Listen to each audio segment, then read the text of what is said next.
What is the spiritual dream meaning of an elevator? Look, this isn't just some abstract question. It's a real story. A cautionary tale, really. It's the story of Whitney Houston, and it's a story about an elevator. You see the timeline, right?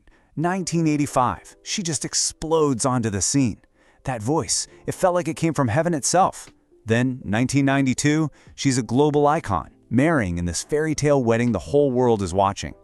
And then, 2012. It's over. She's gone. The fall was just as spectacular, just as public, as the rise. I mean, her voice was nothing short of a miracle. Think about it. At just 14, she's already singing backup for Chaka Khan. By 22, she's the most celebrated debut artist ever. Her rise was just meteoric. So fast, so dizzying, just straight up, like an elevator blasting right to the penthouse. And she got there. She had absolutely everything. The Grammys, the blockbuster movies, worldwide fame. She was at the very, very top, floor 100. But then, the elevator started to go down. Addiction, a toxic, abusive marriage, public humiliation, financial ruin. The descent, it was just brutal. And on February 11th, 2012, that elevator crashed. Whitney Houston was dead at just 48 years old. But listen, this story, it's not just about her. It's a warning. It is a direct message for you. So let's get into it. Her story, it forces us to face some really hard questions. You know, the kind of questions our own souls are screaming at us when we dream. Like, what does it actually mean when your dream elevator is going up, up, up, but you feel absolutely terrified? When everything on the outside looks like success, but inside you're just filled with dread? And why is your soul trying to scream at you when that elevator just plunges? No warning. Just that stomach-dropping feeling of the floor giving way beneath you? And here's the big one. Why this dream? Why do so many women have this exact dream at the most critical turning points of their lives? It's not a coincidence. Look, these aren't idle curiosities. The elevator dream, it's one of the most powerful, spiritually loaded symbols your subconscious will ever send you. It's packed with urgent messages from the very core of who you are. Think of it like this. It's a direct mirror of what's happening inside you. It's not random. It's not just some weird brain fluff. Your subconscious chose this image, this powerful, visceral image, for a very real, very urgent reason. Okay, so there are 3 fundamental messages your soul is trying to send you with this dream. It's all about your consciousness, your power, and your life transitions. Let's break them down one by one.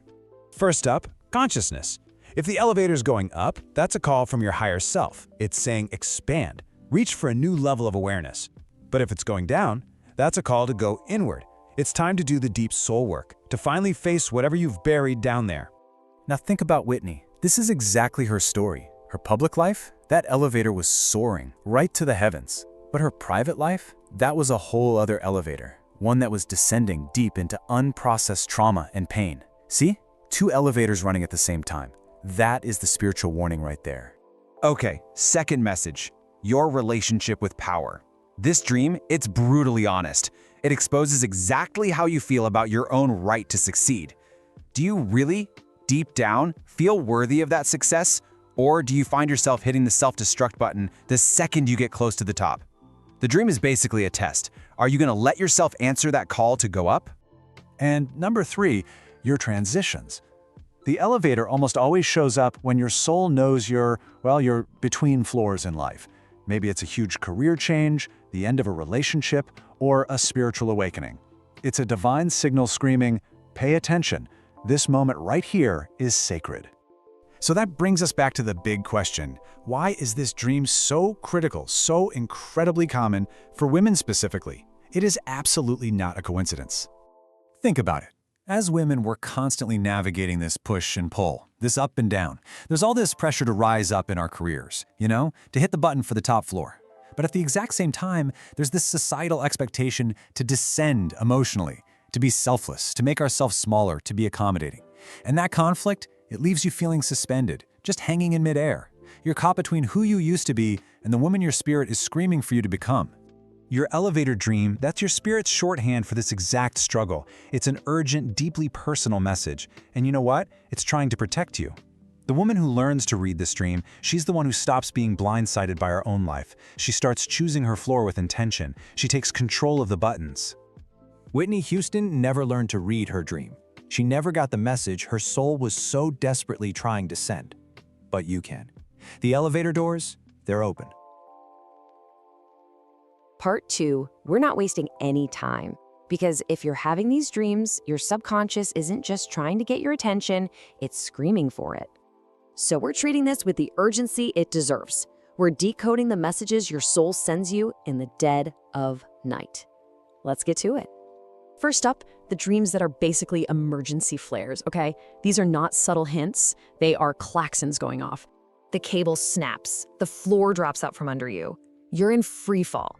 That isn't just a dream, it's your psyche's red alarm. It means a career, a relationship, or your own mental health is in active collapse, and some part of you is refusing to look at it. So the crucial point here is this: stop waiting. Waiting for the impact is not courage. It's denial dressed up as patience. You need to make the call. Talk to your doctor, talk to your partner. The elevator has already started its descent. Now, if that elevator is in a hospital, a school, or any other institution, the message becomes surgically precise. Your subconscious is telling you that a part of you needs structured professional help. This is not something you can just power through. And let's be crystal clear, this is a life or death level message. It is begging you to make the appointment, start the therapy, begin the recovery. You have to treat it that way. But not all elevator dreams are about external collapse. Sometimes the crisis is entirely internal. It's about how we trap ourselves. These are the dreams of internal blockages. The elevator stops between floors. The doors are sealed shut. You're trapped. This is the dream of stagnation. It's your soul refusing to let you settle. You're not stuck because of fate. You are stuck because of one specific decision you are avoiding. This dream reveals a really clear cycle. A chapter in your life stalls. You begin to accept the cage as permanent, but your soul rebels. The only way out is to identify and make that one decision you've been avoiding. The moment you do, the doors will open. A slightly different, but just as critical, version of this is when you arrive at your floor, but the doors refuse to open. The opportunity is literally right there. The blockage isn't external. It's you. It's a limiting belief you're clinging to. So you have to ask yourself this question. That story you tell yourself, I'm not smart enough, it's not the right time, is it really true? Or is it just an excuse to avoid pushing on a door that's ready to swing wide open? Then there's the opposite problem. The elevator shooting upwards so fast it makes your stomach drop. This isn't a punishment, it's a breakthrough you're not ready to receive. It's a deep, unresolved fear of success. Your soul is sending a clear warning here. Do not sabotage this. Don't let the speed of your own ascent panic you into hitting the emergency stop. Don't do it. Let the elevator rise. Our final section covers the more nuanced dreams, the ones about your personal journey and your relationship with yourself. This is all about recalibration. Who is in the elevator with you? If it's crowded and suffocating, you're losing yourself to other people's demands. It's time to ask some people to get off. But if you're alone, that's different.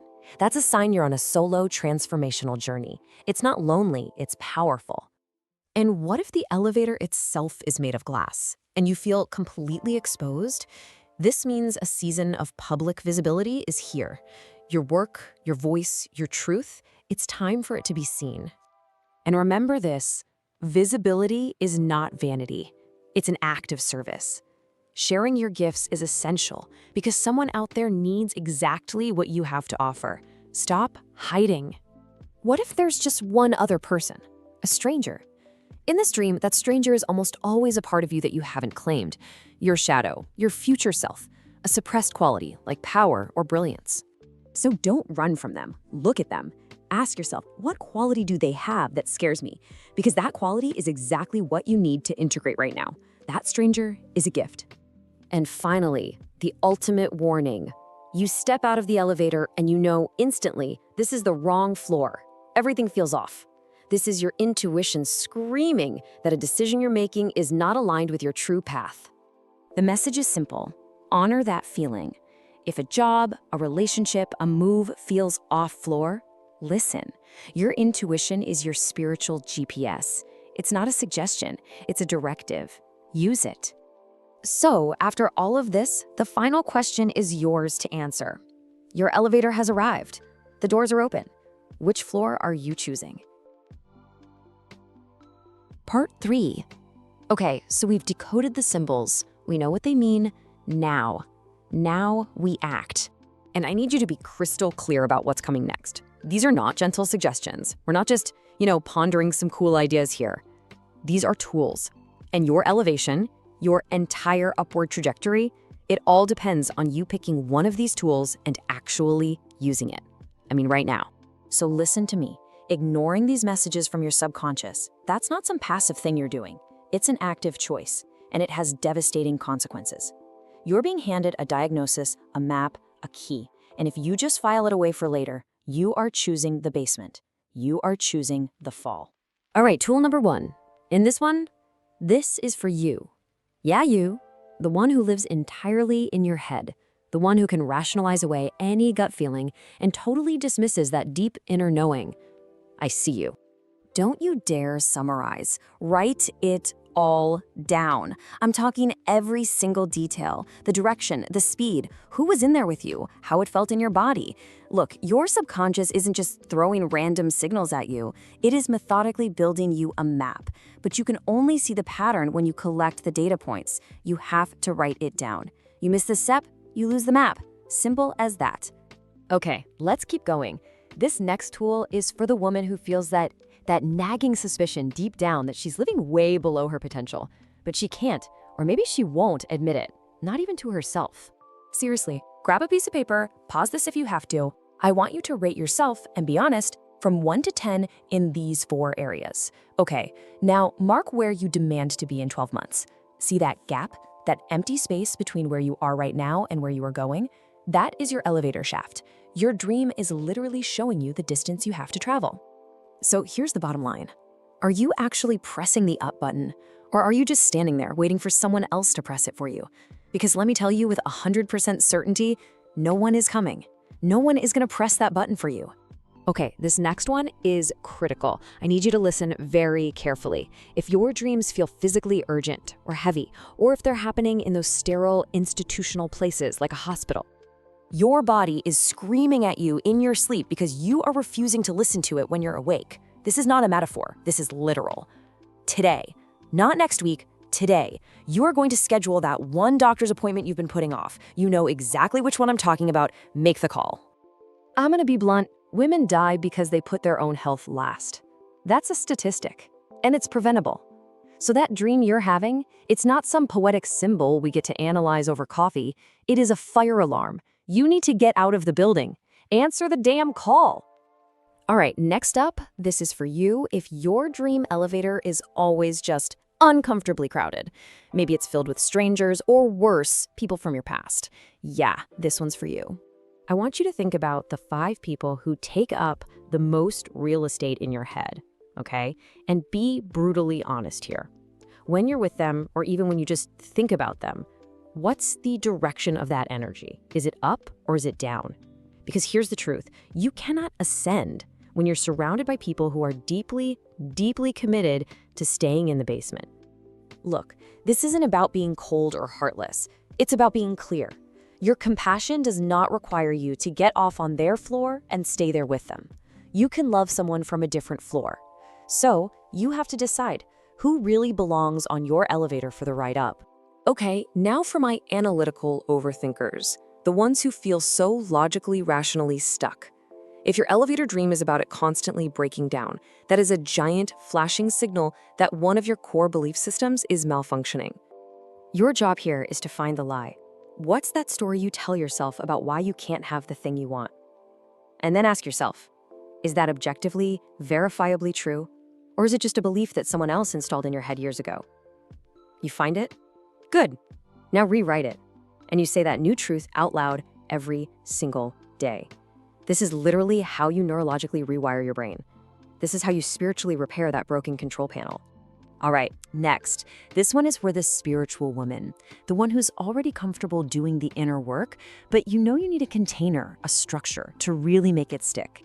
And don't dismiss this as woo-woo. This is documented performance psychology. Your subconscious brain literally cannot tell the difference between a vividly imagined experience and a real one. So what you're doing is programming your nervous system for success. Feel the ascent. Embody her, the version of you who steps off that elevator at the top floor.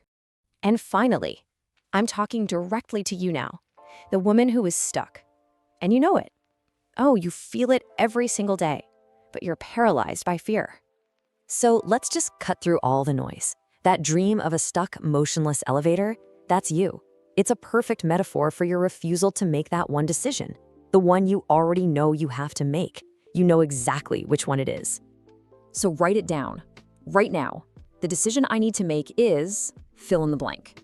And then you give yourself a deadline, a real date in your calendar. Look, the maintenance crew isn't coming to fix this. You are the maintenance crew.